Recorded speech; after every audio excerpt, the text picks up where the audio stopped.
If you suspect you have a bad wheel bearing, one of the first things you should do is jack the car up a little bit, get it off the ground. You can see it's off the ground, and then shake the tire in kind of like a 6-12 or a 3-9 position, and see if there's any play.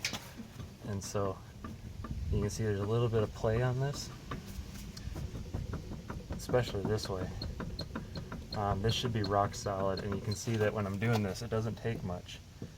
I just barely push on this, and that's not what you want to see. And also, when you do this, you want to make sure that your brake calipers are not locked. You don't want the brake pads pushing on the rotor stopping you from being able to rotate this. Sometimes if they're clamped really tight, you won't be able to do this. We're going to take it down now because we see this and we think it's bad. We're going to take the rotor off, we're going to take the calipers off, and then play on the wheel hub on the studs here and verify that just the hub is what's given that play, so we can confirm our diagnosis here of a bad wheel bearing. Now, if you have the tools available to you, I have an impact. I'm just going to take the wheel off with that. You can use a wrench, or at the very minimum, you can use the wrench that comes with the car underneath the spare tire.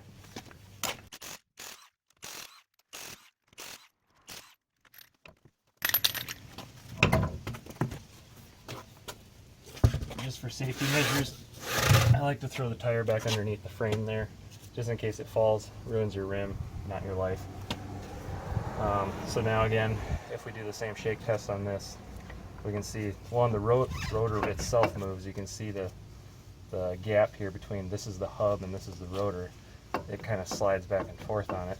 But if we do a shimmy test, let's see if we can do this in a way that the camera sees it. You can see there's a little bit of play there.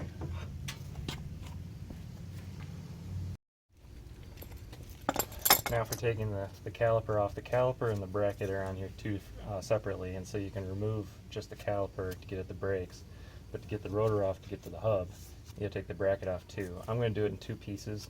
You can inspect the brakes at the same time then, instead of taking it all off at once. If you want to, you can remove just the bracket with the caliper attached. It's a 13mm that holds the caliper to the bracket, and then the bracket is held onto the rest of the suspension and the arm here with 15mm. Like I said, I'm going to take them off separately.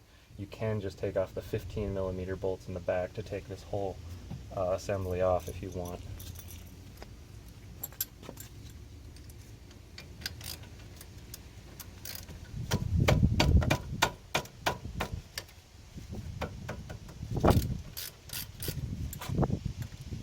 And one thing too, let's move you guys in here.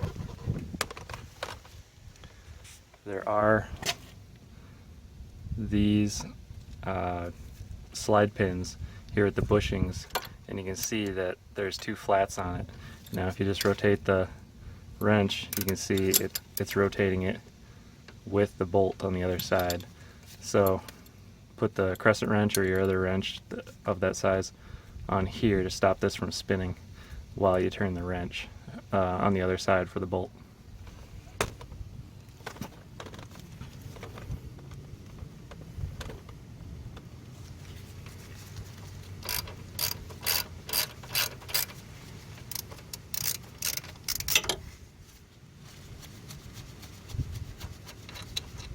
And then here's the bolt that comes out for the caliper on the top. Move you around to this side. Hopefully you can see the bottom one.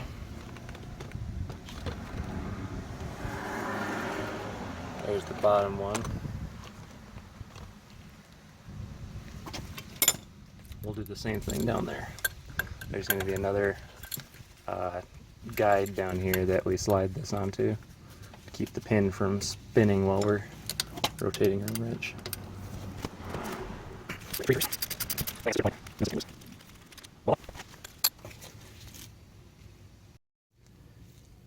Like I mentioned, I'm going to take this off separate. And then you don't want to hang the... Oh, losing you guys. You don't want to hang the caliper by the brake hose here. You want to have it supported in some way. So I'm using some old wire going in through here. Just wrap it around, and then I'll hang it on the spring. That way it's supported. And you can see there, I just tied the caliper up around here. There's a bolt, or not a bolt, a hole right here. And then I went through this bolt hole so that this line isn't being stretched, or there's not weight hanging on it. Then we'll take the bracket off. There's two 15mm holding the bracket on. This is the lower one down here. The upper one's up here out of view. I'll move it when I get to that one.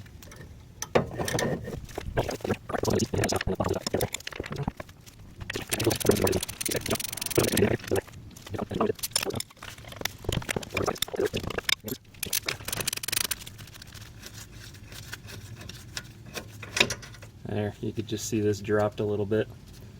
The bracket is now loose. Back this up. And then move the brake pads off just a little bit here, because sometimes they stick on the edge of this rotor. But yeah, then it just comes off and we can set that aside. Now that the brake pads and caliper bracket, everything is out of the way, got it hanging up, this will just come off. Sometimes these do not come off this easy. I've already taken this off in the last 12 hours. A way you can get them off on this particular vehicle, use a hammer from the back side and hit on the edge here at an angle. You don't want to hit at the face of this thing. You want to be hitting at an angle, but from the back side, and kind of shimmy it off like this, where it'll just slowly work its way off, because it's sitting on this flange on the hub, and you want to try and just break it free from that. There's going to be a ton of rust and stuff around here. Like I said, I've taken this off already and I've cleaned it. But now that we have this off, we can verify our diagnosis and take and shake this. And you can see there is definite play in it. This arm where the bearing is holding, pressed into, this arm is not moving. This is moving, so that bearing is definitely bad.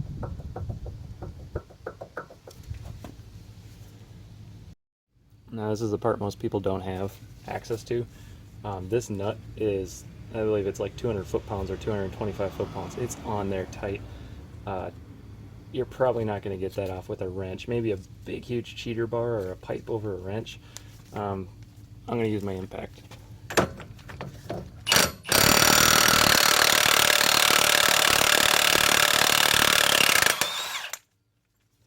A lot easier when you have tools to do it. But then, yeah, this is the nut if you guys need to reference it. It's got the dog ears here, and it's got a built-in washer.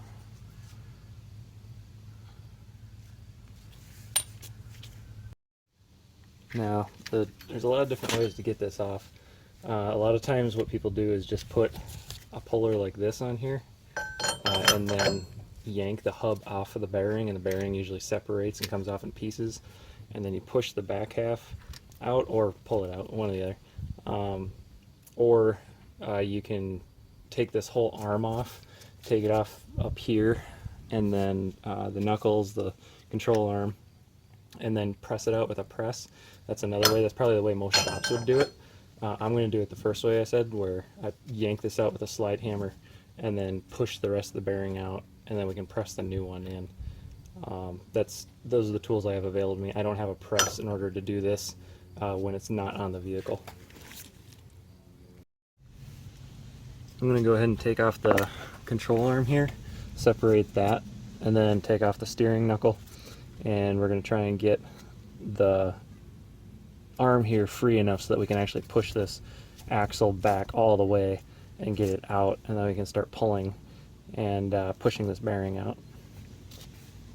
So this down here had been worked on. This needed a little bit of motivation to get in there, so you can use your favorite thumb locator.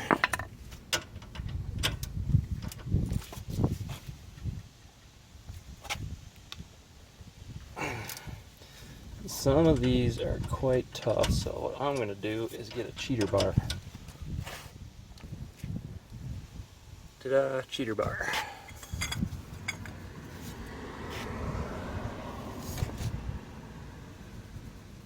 Holy cow, that sucker's really on there. Okay. Spray it down with some Panther Pea here.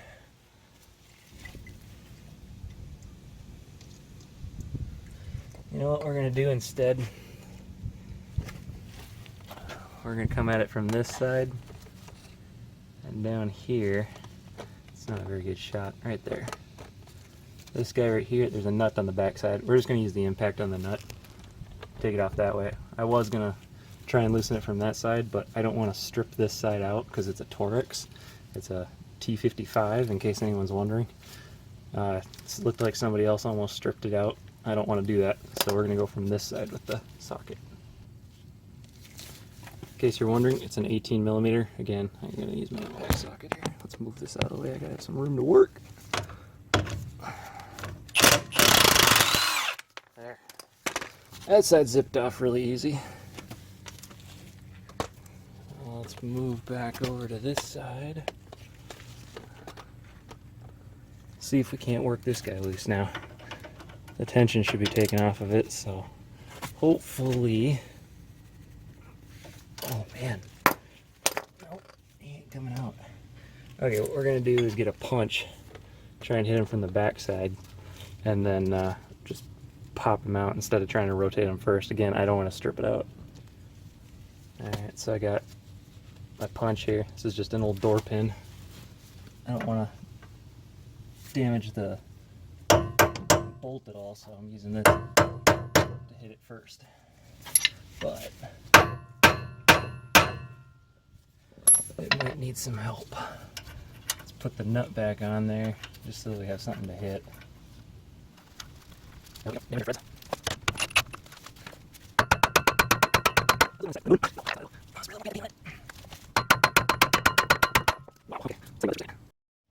Okay, so after quite a bit of persuasion, both on this end using a bigger bar, still my T55, and on the other end using a hammer, and thankfully I had some leftover nuts with big washers on them that I had welded. They were the same size, and I put them on there backwards, so I was hammering on the washer side. That way I could hammer and get this guy. He moved just a little bit, and so then I came back over here with my bar, if I can get that back in there, and then you can see now he moves. And so what I'm going to do is just keep massaging him back and forth until all that crud and rust and stuff that got in there is free. It feels like it's getting easier. Oh yeah, getting really easy now. Just going to keep turning it and pounding on the other side a little bit at a time until it pops out. Alright, so shortly after I stopped that video, I actually punched it out. I just used my punch on the back side once it got loose, and it came out, but you can see how rusty this is. We're going to clean this up before we put it back. Doesn't look so good, maybe clean up the threads a little bit. Alright, I'm going to try and get this guy off now. He's a 15mm. I'm just going to use my impact on it, and then I have a ball joint separator. If he doesn't want to come off nicely, he's probably just as badly rusted as this bolt down here was. You can see I still haven't dislocated this yet. Trying to find my pickle fork, but that's what I'll use to separate this guy. And if not, you can try and pry these two halves together right here, and on the other side, over where my finger's at, here, there's a slot, and the bolt that goes through here pinches it onto a bolt that's in here. And you can try and pry them apart a little bit to give this some room to wiggle, and then you can pop it down. But while I try and find my pickle fork, we'll take this guy off.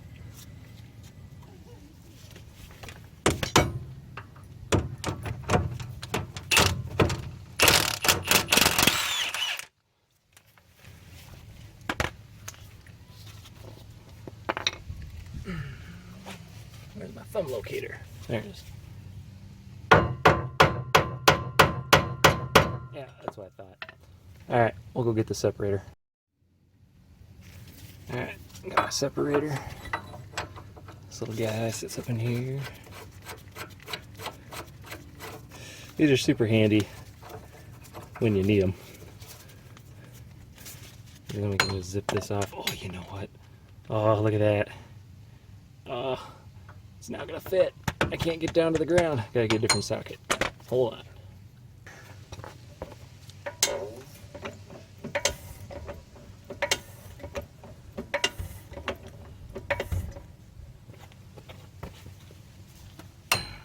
Okay. Oh, look at that. Should have done that instead of getting a different socket. Alright, see? Pops up nice and easy. Oh, that was out of frame. There, nice and easy. Just pops up. It's actually not corroded, it's just really press fit in there, and it's a tapered end here, so we'll just throw him off to the side for now. We're not going to adjust him or anything. And okay, so last thing then, got to get back to this ball joint down here. Let's slide over this way.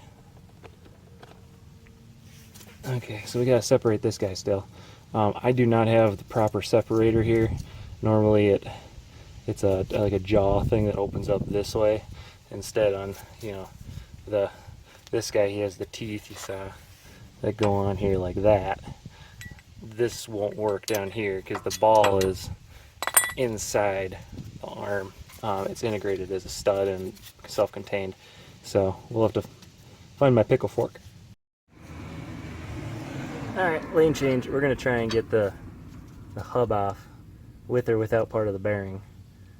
And then if we need to, we're going to take this ball joint and separate it. But we're going to try and get this axle free from the hub so we can do the pressing and not even worry about this guy. I don't know if we need to get the stuff back there or not. We'll find out. But yeah, we're going to try and separate this with the slide hammer first.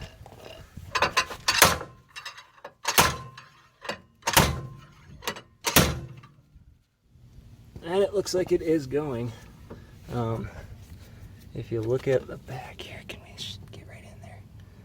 Sneaky like, oh, it's not focusing for junk, is it? There we go. You can see a little bit of shiny metal around a bunch of rust. It's because it is separating, so we'll go back here. You guys can watch from the front row seat. Oh yeah, here it comes. There it comes. That's the good stuff. Right there. Now if we look at this guy, he was making all kinds of racket. Let's put this ball right back in there. And so this is the outer, and there's an inner. You can see the inner is still in there, the bearings and stuff. We kind of destroyed that guy, didn't we?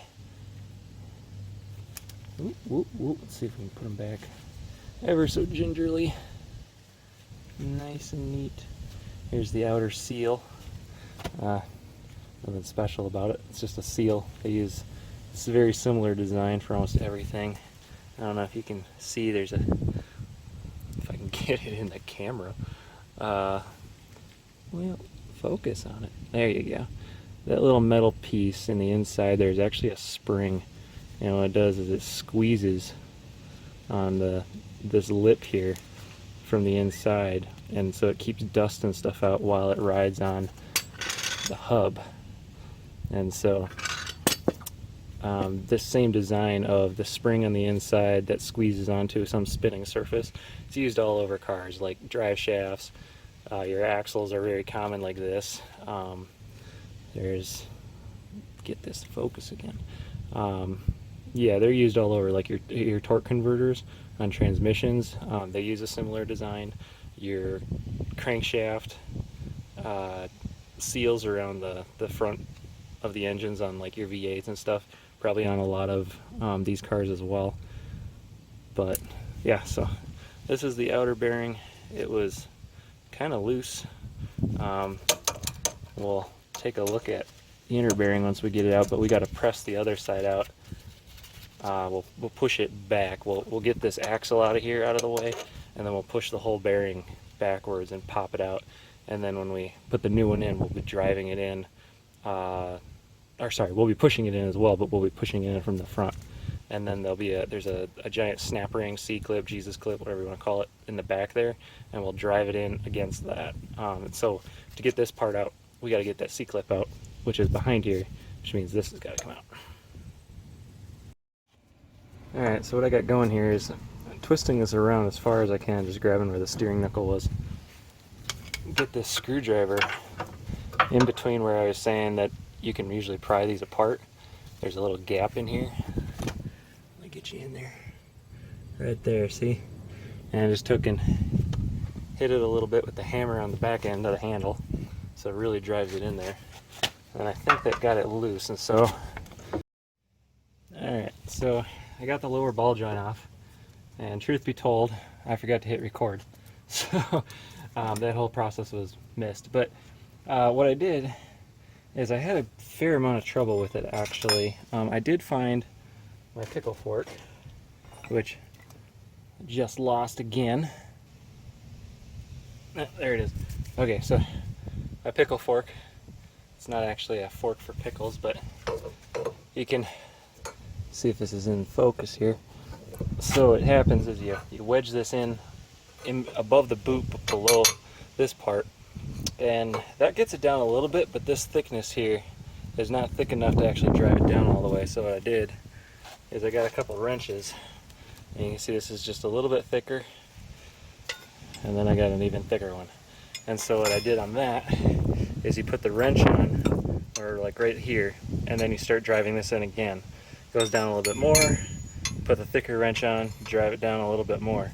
And eventually got to the point where it just sat there, and I could tap on it with the hammer, and it just popped out. And literally the axle, which is laying over here, this literally just popped out. It just, everything came apart, just went pow, and the bearing went out on the backside, just came flying out, and everything came apart. And so this is the backside of the bearing. And what you want to pay attention to, if you don't know if you have the right part, see there's little ridges in here, or lines. This is for your ABS sensor, and it's to detect when your wheel stops spinning. And so what it is your ABS sensor is going to be right up here, and there's going to be a sensor back in here somewhere. It's really hard to get that on camera. Anyways, that's what that's for. They call it an encoder. It's not an encoder. It's literally just a magnet that goes by, I believe. Don't quote me on that. Alright, so that's my mistake. First time working on this vehicle, I'm kind of learning as I go here, but the tab back here that I said was here, that's actually the plastic tab that I said goes on that encoder that had the little ridges on the back side of the bearing. That sensor is right here, and it rides, the bearing rides right past it, right up in here.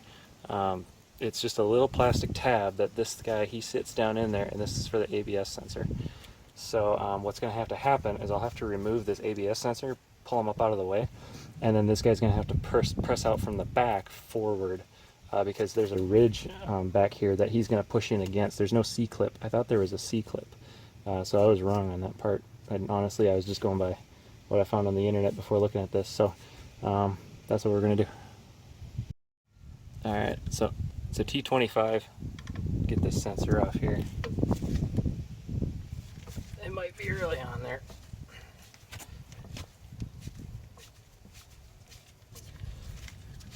Holy cow. It's almost like they use Loctite on the thing. It's just holding a piece of plastic on.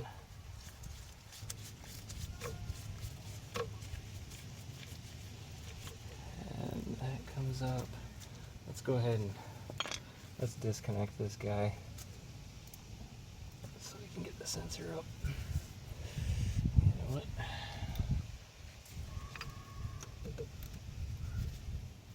There.